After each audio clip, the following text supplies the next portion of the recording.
ಒಂದು ಕಾಲದಲ್ಲಿ ಕೇವಲ 2 ಸ್ಥಾನಗಳನ್ನು ಗೆದ್ದಿದ್ದಂಥ ಬಿಜೆಪಿ ಇವತ್ತು ಸಿಂಗಲ್ ಲಾರ್ಜೆಸ್ಟ್ ಪಾರ್ಟಿಯಾಗಿ ದೇಶದ ಅಧಿಕಾರವನ್ನು ಹಿಡಿಯುವ ಮಟ್ಟಕ್ಕೆ ಬಂದಿದೆ ಅಂತಂದರೆ ರಾಜಕಾರಣ ಅನ್ನೋದು ಎಷ್ಟು ಯಾವ ಕ್ಷಣದಲ್ಲಿ ಬೇಕಾದ್ರೆ ಹೇಗೆ ಬೇಕಾದ್ರೂ ಬದಲಾಗುತ್ತೆ, ಇನ್ಸರ್ಟನ್ ಅನ್ನೋದು ಭಾಳ ಅನ್ಸರ್ಟನಿಟಿ ಅನ್ನೋದು ಭಾಳ ಚೆನ್ನಾಗಿ ಕಾಣಿಸ್ತಾ ಇದೆ ನೋಡಿ. ಹಾಗಾಗಿಯೇ ಆದರೆ ರಾಜ್ಯದಲ್ಲಿ ಬರುವಂಥ ಫಲಿತಾಂಶಗಳಲ್ಲಿ ಸ್ವಲ್ಪ ಆಶ್ಚರ್ಯ ಕಾಡಿರುವಂಥ ಫಲಿತಾಂಶ ಅಂತಂದರೆ JDS 3ಕ್ಕೆ 3 ಸ್ಥಾನಗಳನ್ನು ಗೆಲ್ಲುವ ಸಾಧ್ಯತೆ ಇದೆ. ಅಂದರೆ ಹಾಸನ ಕೂಡ ಭಾಳ ಕುತೂಹಲವನ್ನು ಕೆರಳುವ ಕ್ಷೇತ್ರ ಆಗಿದೆ. ಹಾಸನ ಯಾಕೆ ಈ ಕ್ಷಣಕ್ಕೆ ಅಂತಂದರೆ ಹಾಲಿ ಸಂಸದರು ಪ್ರಜ್ವಲ್ ರೇವಣ್ಣ ಗೆಲ್ತಾರೆ ಅನ್ನೋ ಭವಿಷ್ಯ ಬರ್ತಾ ಇದೆ.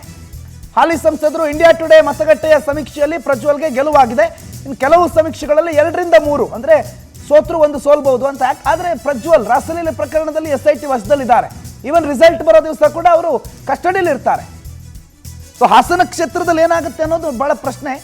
ಅಂಡ್ ಹಾಸನ ಕ್ಷೇತ್ರವನ್ನ ಈವನ್ ಬಿಜೆಪಿಯ ಆಂತರಿಕ ಸಮೀಕ್ಷೆ ಮೊನ್ನೆ ಬಂದಂತ ಸಮೀಕ್ಷೆಯಲ್ಲೂ ಕೂಡ 100% ಗೆಲ್ಲುವ ಕ್ಷೇತ್ರಗಳಲ್ಲಿ ಹಾಸನವನ್ನ ಇಟ್ಟಿಲ್ಲ.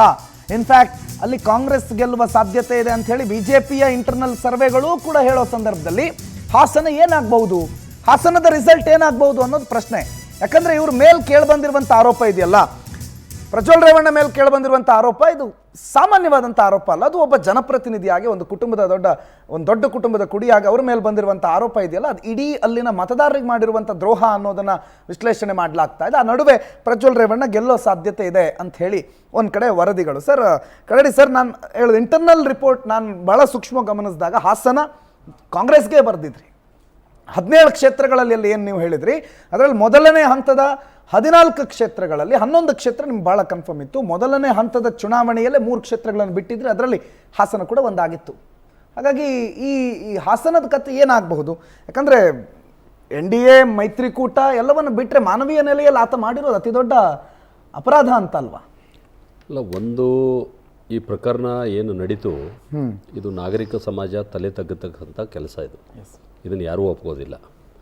ಆದರೆ ಈ ಪ್ರಕರಣವನ್ನು ಯಾರು ರಾಜಕೀಯವಾಗಿ ಬಳಸಿಕೊಳ್ಳಲಿಕ್ಕೆ ಯಾವ ರೀತಿ ಉಪಯೋಗ ಮಾಡಿಕೊಂಡ್ರಲ್ಲ ಅದು ಕೂಡ ಖಂಡನೆ ಮಾಡ್ತಕ್ಕಂಥ ಒಂದು ಮಾತಿದೆ. ಯಾಕಂದರೆ ನಮ್ಮ ಮಹಿಳೆಯರ ಸಹೋದರಿಯರ ಮಾನ ಮರ್ಯಾದೆ ಪ್ರಶ್ನೆ ಇದು. ಅದನ್ನು ರಾಜಕೀಯವಾಗಿ ಯಾವ ರೀತಿ ಬಳಸ್ಕೊಳ್ಬೇಕಂಥೇಳಿ ದುರುಪಯೋಗ ತೊಗೊಂಡಂಥದ್ದು ಏನಿದೆಯಲ್ಲ ಅವ್ರಿಗೂ ಕೂಡ ಶಿಕ್ಷೆ ಆಗಬೇಕಾಗ್ತದೆ.